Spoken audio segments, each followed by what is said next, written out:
Bonjour mes amis, je suis très heureuse d'être avec vous aujourd'hui pour une nouvelle vidéo.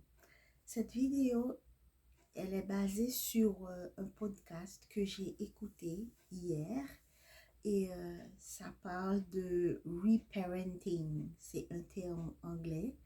Je ne connais pas le mot en français, mais je suppose que ça veut dire rééducation. En fait, on ne parle pas de reparenting pour des petits-enfants qui viennent d'arriver au monde parce que eux autres, ils sont vraiment à fleur de l'âge, on les éduque, tandis qu'on parle de rééducation pour des personnes qui ont déjà eu une éducation, mais dont le besoin se fait sentir, le besoin de rééducation se fait sentir. Donc, c'est de ça qu'on va parler et la personne que j'ai écoutée dans ce podcast, c'est Tim Fletcher. C'est c'est une personne qui aide les gens dans leur processus de guérison suite au trauma. Et lui-même aussi, il a vécu des situations comme ça.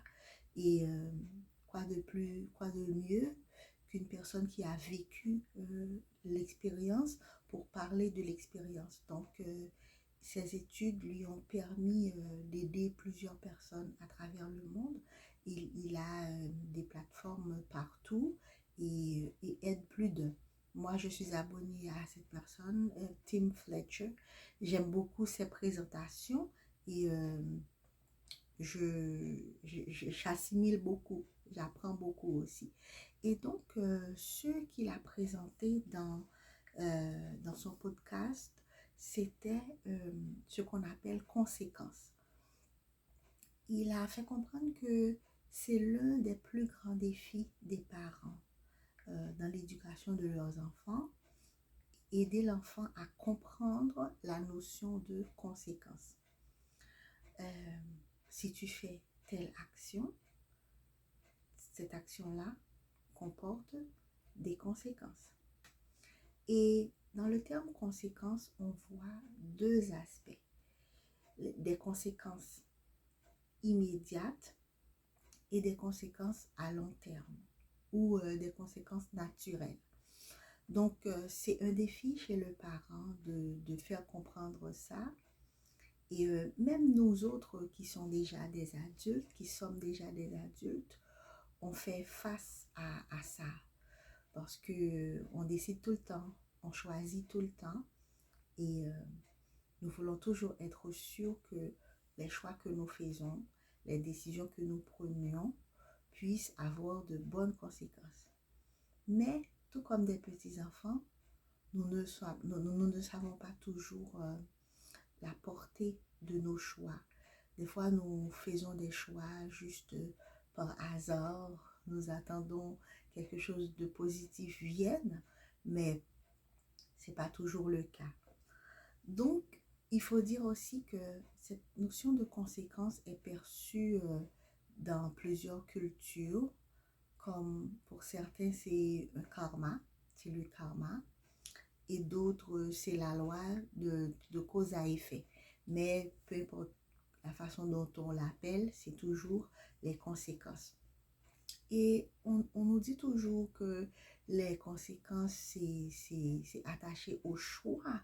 Mais ce n'est pas seulement au choix, ce n'est pas seulement aux actions, ce n'est pas seulement les actions qui, qui donnent des conséquences, qui enchaînent des conséquences, mais c'est pas seulement, il y a aussi les pensées. Les pensées, nos pensées ont des conséquences.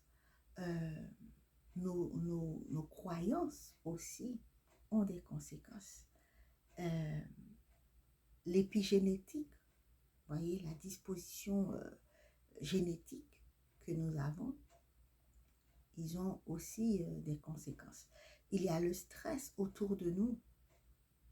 Tout ça, c'est des aspects qui ne sont pas certainement liés à des actions, mais qui ont aussi des conséquences. Et donc, la conséquence, elle s'exprime d'abord par une prise de conscience, c'est-à-dire ça se passe dans la conscience d'abord. On est conscient que, voilà, telle action ou telle pensée a donné ça comme conséquence. Et si c'est une conséquence négative, on peut ressentir de la culpabilité. Et ça peut même avoir des effets sur notre corps également, comme conséquence, sur nos émotions aussi. Donc, la notion de conséquence, comme je le dis beaucoup, je dis beaucoup ce mot dans cette vidéo, conséquence, affecte toute une vie. Par exemple, un enfant qui décide de mentir, qu'est-ce qui se passe? C'est qu'au tout début, il dit quelque chose qui va arranger son parent ou l'adulte qui est auprès de lui pour échapper à la punition. Donc, au prime abord, l'enfant ment, il y a une conséquence positive, immédiate. Mais à la longue, quand l'enfant continue à mentir pour tout, il va être une personne sur qui on ne peut pas compter, une personne à qui on ne peut pas faire confiance, une personne qui inspire de la méfiance. C'est la conséquence à long terme pour une personne qui ment. Et dans un autre cas, un enfant qui décide de dire la vérité. Si l'enfant fait le choix de dire la vérité, ça peut être immédiatement d'une conséquence positive et aussi ça peut être négative. Par exemple, l'enfant qui dit la vérité peut être rejeté par ses pairs, peut être rejeté par ses amis, ou du moins au début peut être prise pour un imbécile ou bien quelqu'un de fou. Mais c'est la vérité que l'enfant dit. Mais à long terme, cette personne devient une personne digne de confiance parce que elle s'accroche à la vérité. Et c'est aussi le cas pour,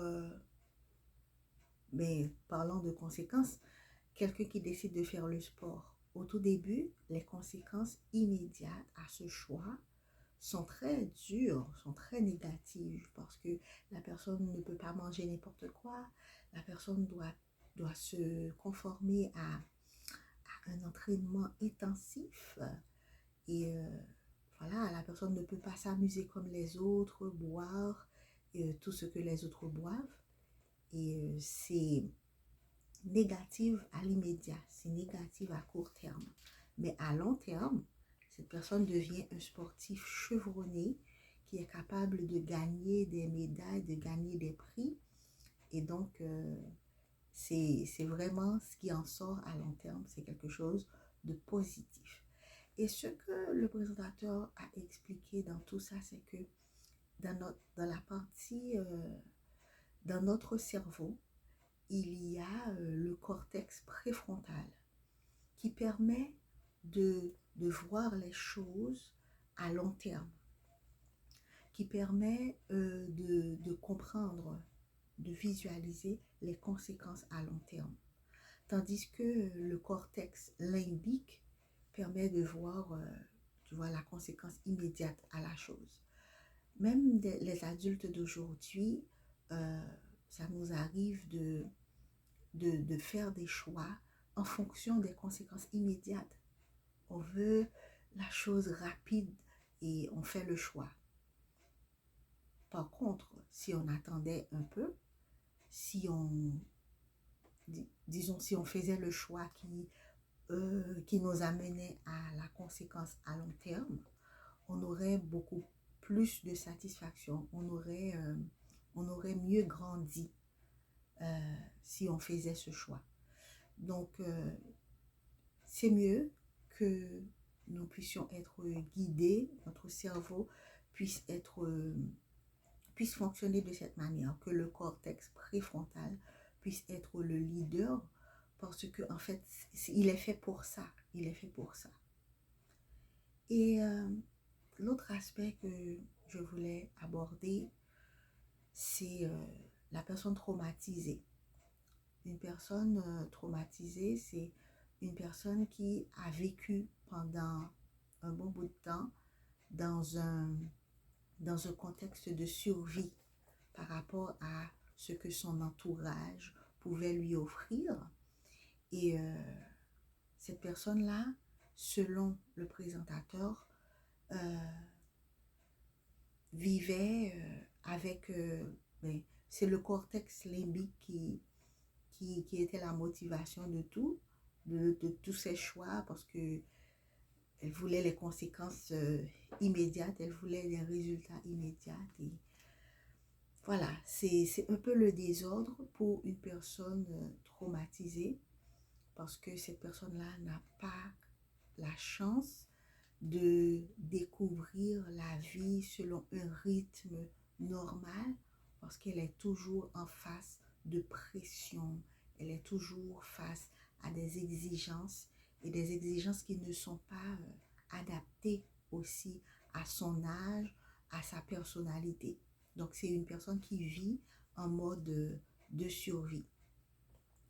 Donc mes amis, il est possible de guérir et de grandir de toutes ces traumas. Mais c'est un parcours qui peut être vraiment lent, et c'est là que je vais venir avec le message essentiel de ma vidéo d'aujourd'hui. Il n'est pas trop tard. Il n'est pas trop tard de se dire que je ne peux plus continuer à vivre de cette manière. C'est comme une voiture qui fonctionne en roue libre. Il n'y a pas de leader, donc on vit à qui mieux mieux. Donc, il n'est pas trop tard de décider, de dire que non, je ne peux plus vivre de telle ou telle manière. Et je pense que la parole de Dieu, c'est le standard. C'est le standard qui nous porte à avoir une ligne à suivre. Et notre Dieu, notre Père, il ne compte pas l'âge. D'ailleurs, vous vous souvenez de Moïse, il a passé 40 ans en Égypte, ensuite 40 ans dans le désert. Donc, à 80 ans, Moïse a été appelé par Dieu pour être rééduqué, parce qu'il avait une mission pour lui. Et c'est le cas pour nous aussi. Dieu a une mission pour chacun de nous. Dieu a un plan pour chacun de nous. Il reconnaît aussi que la façon dont nous avons été élevés, les expériences que nous avons eues dans le passé n'ont pas permis que nous puissions arriver à ce plan qu'il a pour nous. Et c'est pour ça qu'il n'a pas peur de nous prendre dans notre vieil âge, à n'importe quel moment dans notre vie, pour refaire notre éducation. Il l'a fait pour Moïse, il l'a fait pour Abraham. Abraham qui était déjà un homme marié, qui avait des serviteurs. Dieu l'appelle à quitter son pays, à quitter sa patrie, à quitter ses parents, son pays, c'est-à-dire là où il est né, sa patrie, il est attaché à son pays apparemment. Donc Dieu lui a demandé de tout abandonner pour pouvoir faire le reset, pour pouvoir faire la rééducation d'Abraham. Et comme je vous l'ai dit tantôt, les professionnels à ce niveau, eux-mêmes, ils réalisent que ce n'est pas une tâche qui est facile. Ça peut prendre du temps. Déjà, il y a plusieurs étapes. La première étape, c'est quand on est dans le déni de la situation. On a besoin d'être rééduqué, mais on ne le sent pas. On ne ressent pas ce désir. On on est dans le déni, on minimise la situation, on entend les autres parler et on dit que c'est pas pour moi. Et il y a une autre étape, c'est que quand on commence à prendre un peu conscience, etc., on dit que c'est la faute des autres, c'est la faute de mes parents, ou du moins on commence à rationaliser. Voilà. Donc c'est une autre étape aussi dans la guérison. Et après, il y a cette étape où on dit, ok, on doit se mettre au travail, mais par quoi on passe? Quels sont les moyens? Et c'est là qu'on commence à chercher de l'aide. Et ensuite, la dernière étape serait de passer à l'action. Donc, les professionnels présentent l'étape de la guérison de cette manière. Et je dirais que c'est pratiquement la même chose avec Dieu. Dieu, il veut prendre le temps de nous guérir. Il veut prendre le temps de nous faire passer de l'étape du déni à l'étape de prise d'action.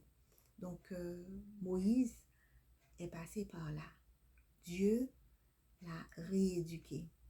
Et il y a une déclaration que certaines personnes font et je trouve qui est très correcte quand ils disent que Dieu n'a pas de petits-enfants. C'est-à-dire qu'il n'est pas un grand-père. C'est-à-dire il est le père de ma mère, moi je suis le petit-enfant. Non, non, c'est pas ça. Nous sommes tous des enfants de Dieu, peu importe l'âge que nous avons. 80, 60, 50 ans, Dieu nous cherche pour nous rééduquer. Il veut que nous soyons comme il le souhaite, comme le plan initial qu'il avait pour nous. Parce que son but, c'est de nous emmener au ciel. Et on ne peut pas vivre dans le ciel avec les valeurs de la terre. Avec les valeurs de la terre où, qui est-ce qui dirige cette terre? C'est le prince des ténèbres. On ne peut pas vivre dans la lumière avec les valeurs du prince des ténèbres. Ça n'a pas de sens. Aujourd'hui, je veux vous attirer l'attention sur le fait que Dieu veut nous rééduquer. Il veut nous rééduquer parce que nos parents, ils ont donné ce qu'ils avaient. Eux aussi ont été, ont pas trop bien appris également. Rien n'est parfait sur cette terre. Et c'est à cause du péché. Et je crois que David l'a bien exprimé quand il a dit, je suis né dans le péché. Mes parents m'ont conçu dans l'iniquité. Mais tu veux que la vérité soit au fond du cœur. Voilà mes amis, ce qui résume tout ce que nous venons de dire. Dieu veut nous rééduquer et il veut le faire avec la vérité. Parce que la vérité libère. La vérité reformate. La vérité fait le reset dans notre vie. La vérité, c'est le moyen essentiel pour notre rééducation. Et c'est quoi la vérité, mes amis? Vous le savez, la vérité n'est pas une dénomination. La vérité n'est pas un groupe de personnes qui se rassemblent ensemble, qui se rassemblent pour parler ou pour faire des lois. Non. La vérité, c'est Jésus. Il a dit, je suis le chemin, je suis la vérité, je suis la vie. Nul ne vient au Père que par moi. Donc, allons à Jésus. Laissons Dieu faire notre rééducation. Parce que on a tellement de choses à apprendre. Vous vous souvenez de Paul quand il a dit, Paul était un éminent intellectuel, docteur de la loi. Il était un élève de Gamaliel. il avait beaucoup de connaissances.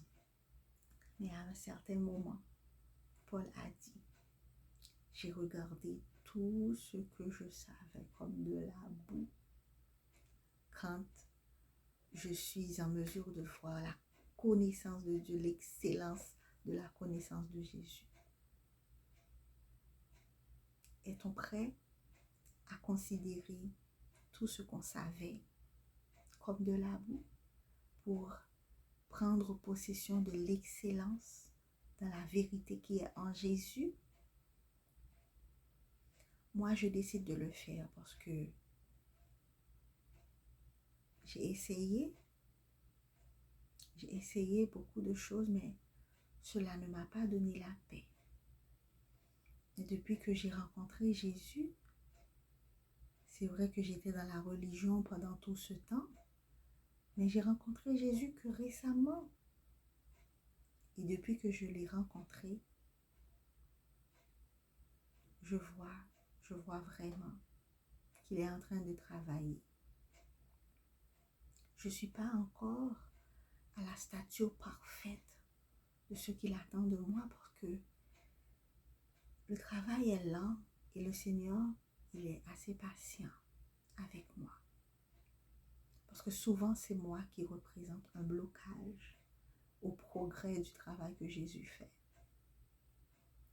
Mais je prie que le Saint-Esprit puisse être là, mon bouclier, mon guide, afin que je puisse accepter le plan que Jésus a pour moi.